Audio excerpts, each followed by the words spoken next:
بسم اللہ الرحمن الرحیم نحمده ونصلی علی رسوله الکریم۔ میرے عزیزو، دنیا میں کئی طریقے کا رونا ہے۔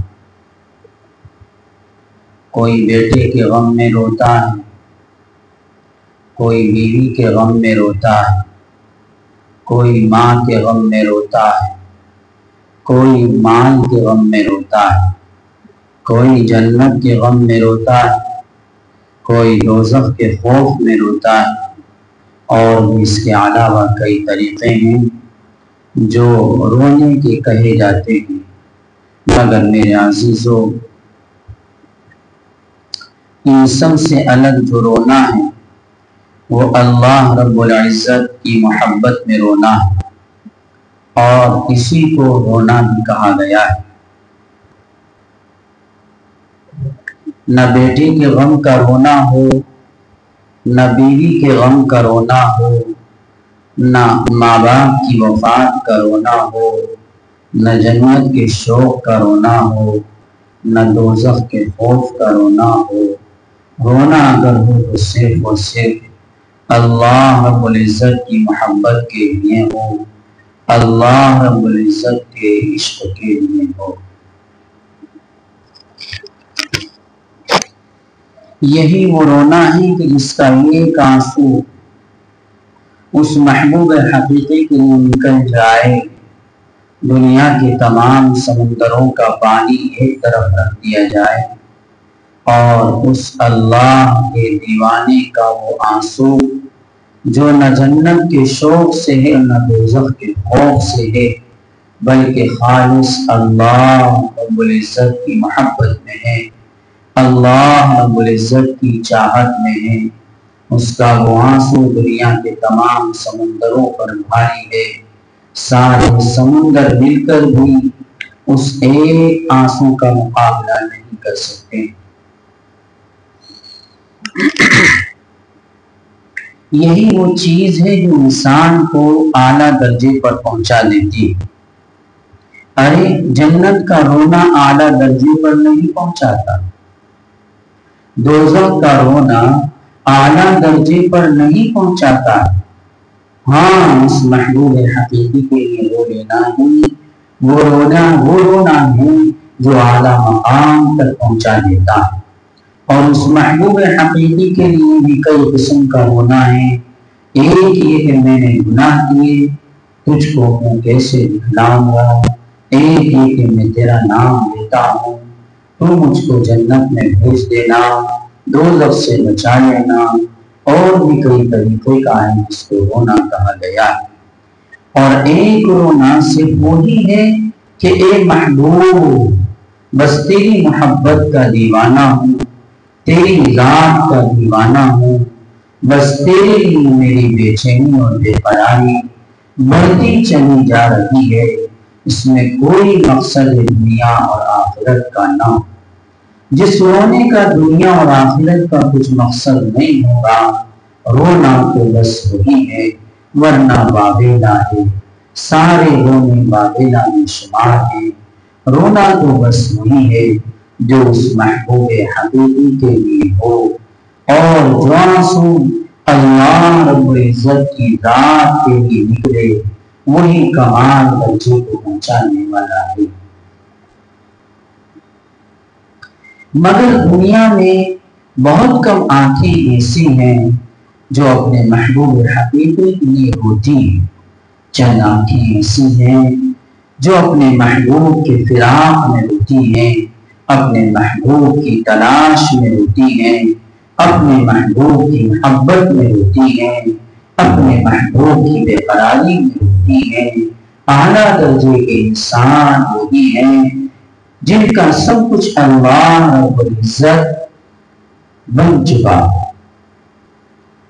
اعلیٰ درجے کے انسان وہی ہیں جن کا سب کچھ اللہ رب العزت بن چکا۔ کاملین وہی ہیں جن کی دل کی آواز یہ بن چکی ہے کہ وہ ہے تو سب کچھ ہے، وہ نہیں تو کچھ بھی نہیں۔ وہ ہے تو سب کچھ ہے، وہ نہیں تو کچھ بھی نہیں۔ اے میرے عزیزوں، حقیقت بھی یہی کہ رب ہے تو سب ہے، رب ہے تو سب ہے، رب نہیں تو کچھ بھی نہیں، ہاں کچھ بھی نہیں، کچھ بھی نہیں۔ ارے بیٹے کے غم میں تو سبھی کے آنسو نکلتے ہیں، بیٹیوں کے غم میں تو سبھی کے آنسو نکلتے ہیں، گناہ کر کے تو سبھی کے آنسو نکلتے ہیں، جنت کے شوق میں تو سبھی کے آنسو نکلتے ہیں، دوزخ کے خوف میں تو سبھی کے آنسو نکلتے ہیں، مگر اس محبوب حقیقی کی محبت میں کسی کسی کا آنسو نکلتا ہے۔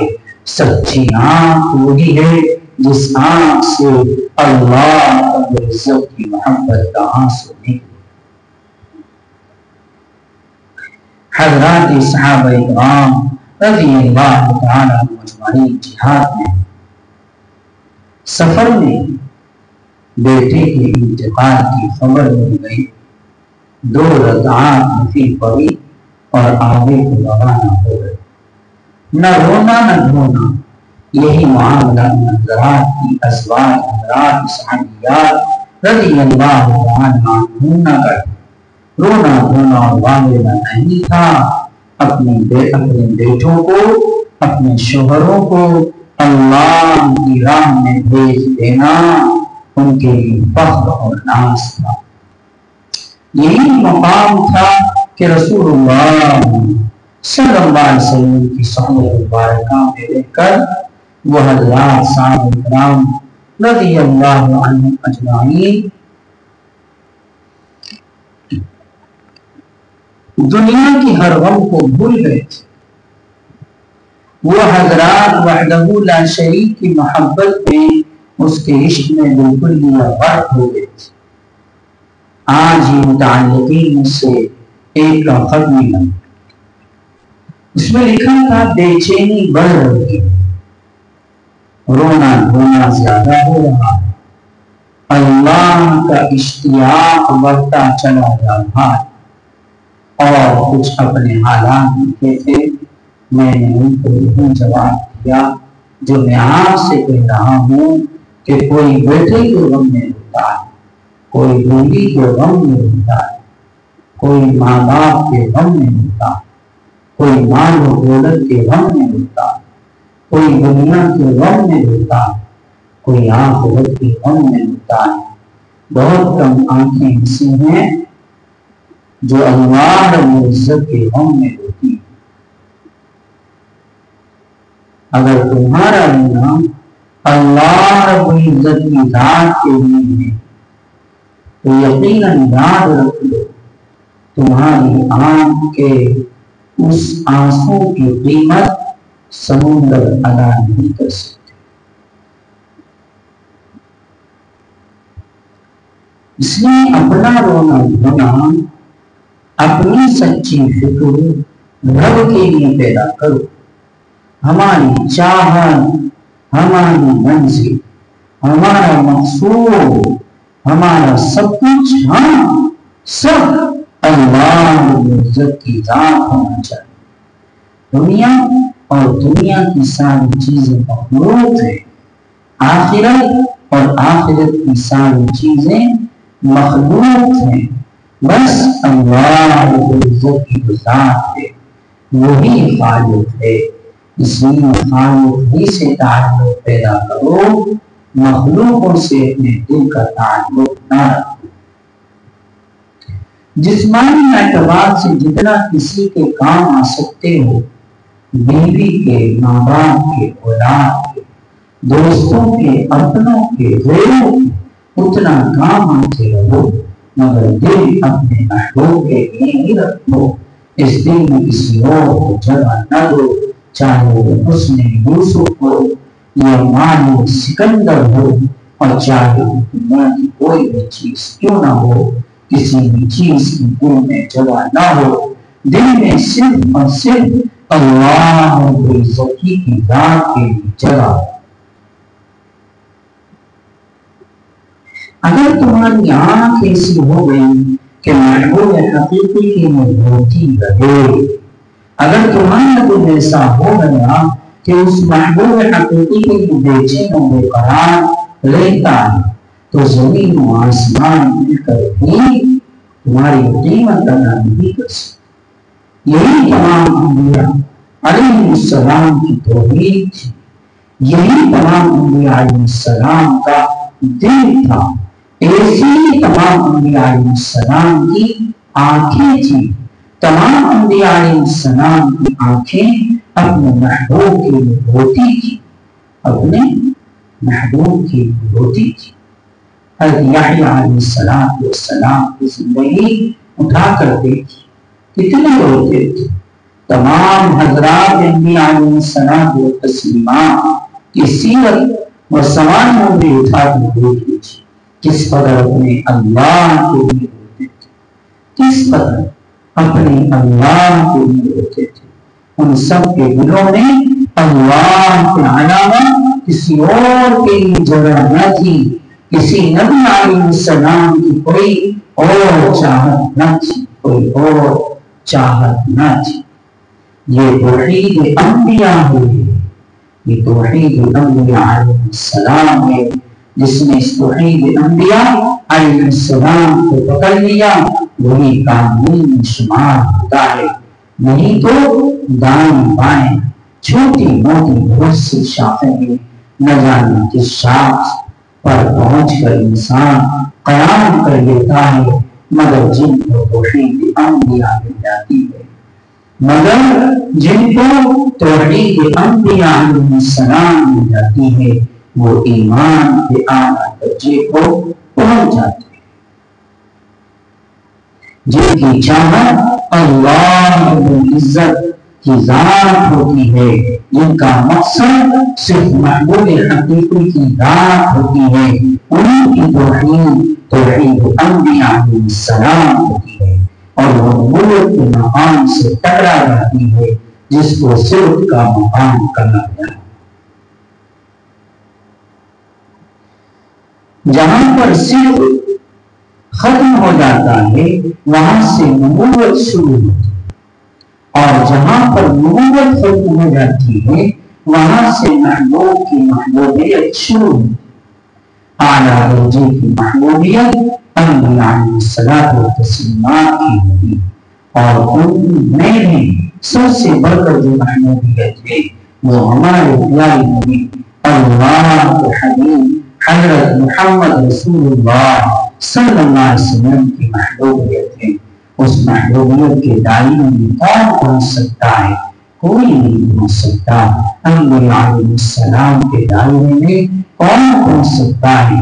کس کی طاقت ہے، کس کی ہمت ہے، کس کی جرأت ہے کہ ان کی اعلیٰ درجے کی توحید انبیاء علیہ السلام کسی محبوبیت حاصل کرے؟ کیونکہ سب کے دائرے محدود ہیں، سب کے دائرے محدود ہیں۔ اولیاء اکرام کا جو آخری دائرہ ہے وہ صدیقین کا مقام، وہ صدیقین کا مقام، وہاں سے آگے نبوت شروع ہو جاتی ہے اور نبوت و رسالت کے بعد اللہ رب العزت کی ذات کا مقام شروع ہوتا ہے۔ یعنی جہاں نبوت و رسالت ختم ہوتی ہے وہاں سے آگے اس محبوب حقیقی کی ذات کے انوارات شروع ہوتے ہیں۔ پھر کون یہ جو کہتا ہے کہ وہ اللہ رب العزت کے غیبوں کو جانتا ہے؟ کون ہی وہ کہتا ہے کہ وہ اللہ رب العزت کے رازوں کو جانتا ہے؟ ہاں، جس کا تعلق وہاں جو گیا ہے، جس کی نسبت وہاں جو گئی ہے، تو اللہ رب العزت جس کو جتنا چاہتا ہے اس کو اتنا سکھلا دیتا ہے، بدلا دیتا ہے، جتنا دیتا ہے، ذہن میں ڈال دیتا ہے، القاء کر دیتا ہے، یعنی دل کے اندر وہ چیزیں آنی شروع ہو جاتی ہے۔ نہیں تو اللہ رب العزت کی بات کو خود اللہ ہی جانتا، کوئی دوسرا نہیں جانتا۔ اس کی ذات وراء الورا ہے، اس کی ذات وراء الورا ہے، اس کا علم، اس کی تمام صفات ذہن و دماغ سے بالا کر دی، بس اپنے کو اور اپنی صفات کو خود ہی جانتا ہے۔ اللہ رب العزت کے یہاں معاملہ چاہت پر، اللہ رب العزت کے یہاں معاملہ چاہت پر۔ اللہ رب العزت کا جو کلام ہے، اللہ رب العزت کی جو معرفت ہے، اللہ رب العزت اس میں جتنا چاہتا ہے اس کی چاہت کے اعتبار سے، اس کی صلاحیت کے اعتبار سے عطا فرما دیتا ہے۔ یعنی جس کی جتنی چاہت دیکھتا ہے، جتنی اس کی صلاحیت دیکھتا ہے، جتنا اس کا تعلق دیکھتا ہے، جتنا اس کا لگاؤ دیکھتا ہے، اسی طریقے کی اپنی معرفت اور اپنے کلام کا حصہ اس کو اللہ رب العزت نصیب فرما دیتا ہے۔ اللہ رب العزت کے یہاں معاملہ چاہت ہے۔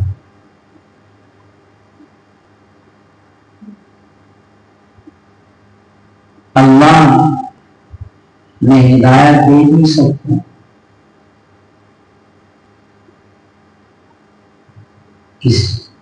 نماز کے لیے کسی سے کہو تو ہاں میں ضرور اللہ کا حکم ہو جائے، دعا کرو، اور لوگ دعا کے لیے یعنی دعا کی بات بھی کہتے ہیں کہ دعا کو ہدایت کی۔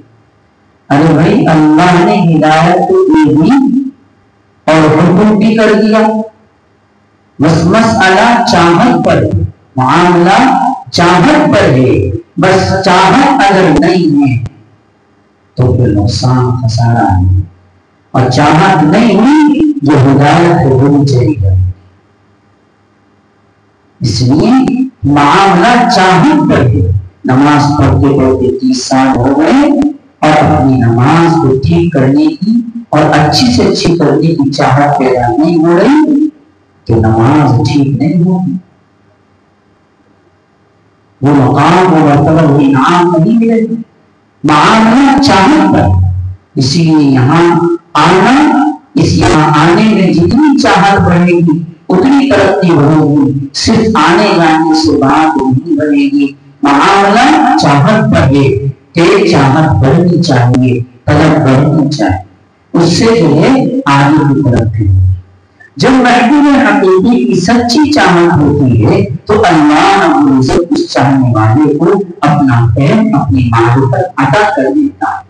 پھر اس کے دل کے اندر وہ پردے کھلنے شروع ہو جاتے ہیں، اس کے دل کے اندر وہ علوم آنے شروع ہو جاتے ہیں جو نہ کتابوں میں پڑھے ہیں اور نہ کانوں سے سنے۔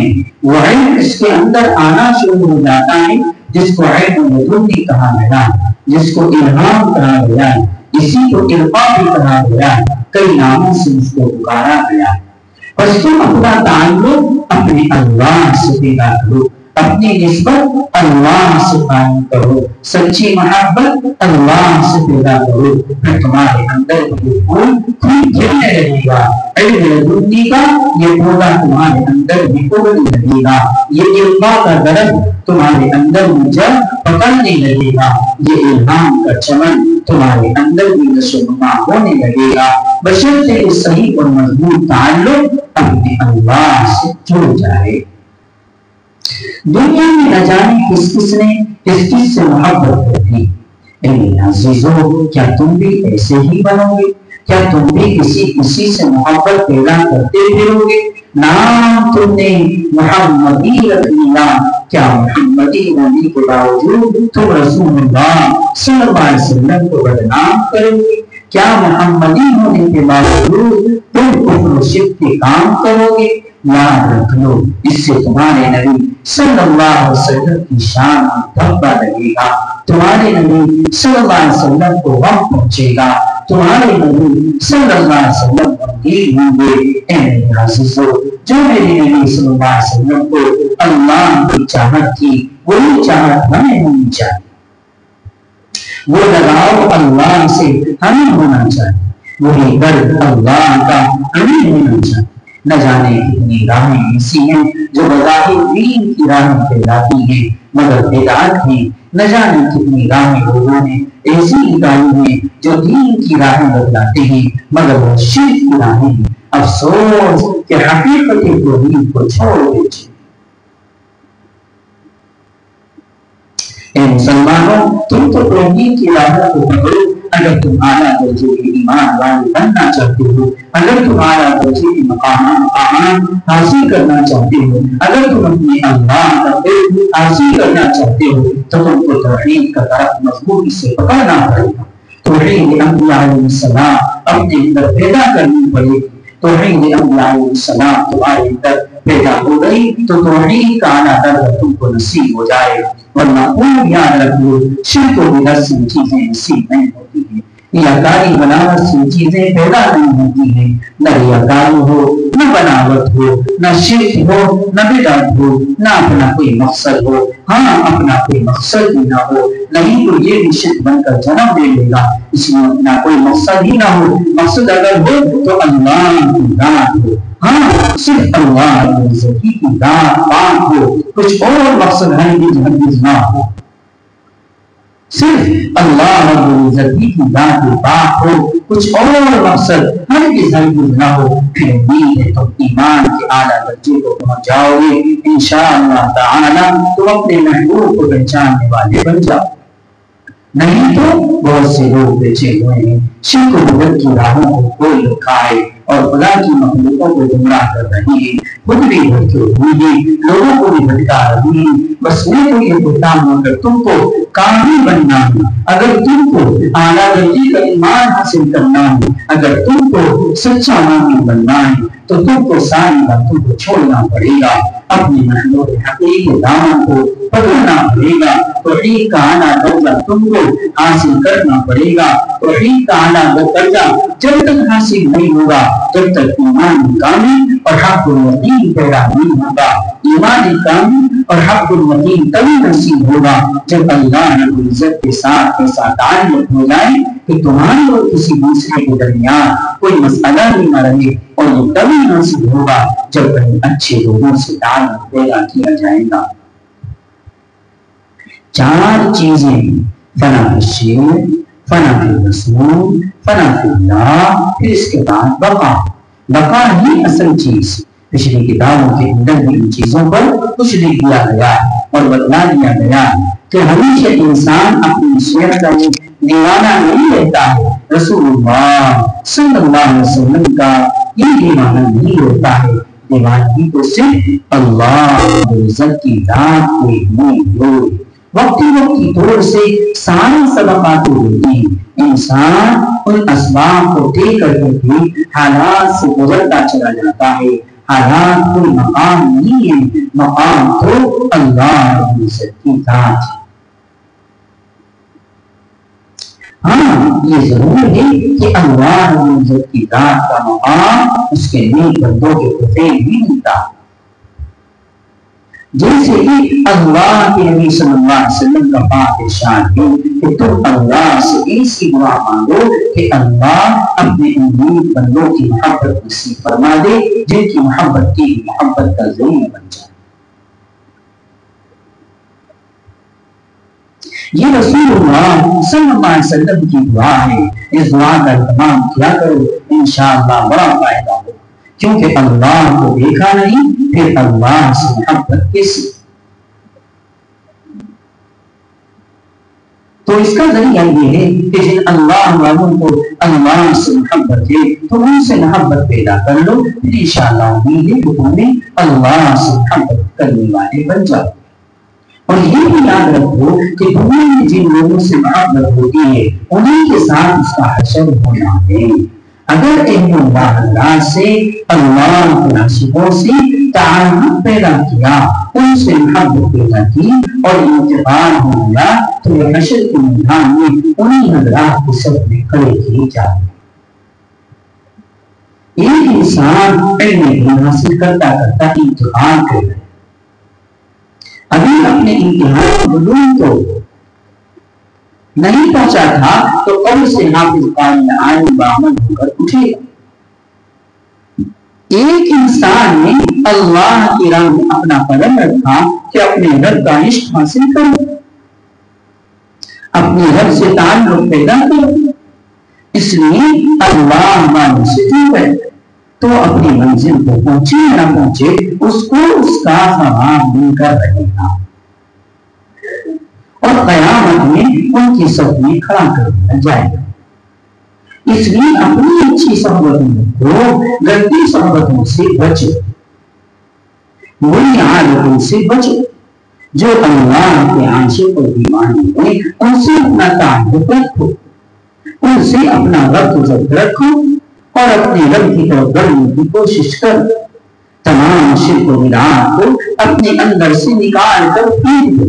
یہ چیزیں ہماری زندگی کے اندر ہر دن نہ ہوں، ہمارے اندر اللہ رب العزت کی رضا طلب ہو، ہماری عبادت چھوٹی ہو یا بڑی صرف اور صرف اللہ رب العزت کی ذات کے لیے ہو۔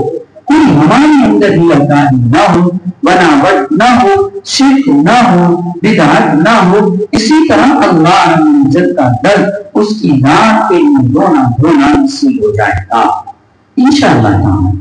اللہ رب العزت تمام برائیوں سے ہماری دنیا میں بھی حفاظت فرمائے، اللہ رب العزت ہماری آخرت میں بھی حفاظت فرمائے، آمین۔ وآخر دعوانا الحمد للہ رب العالمین۔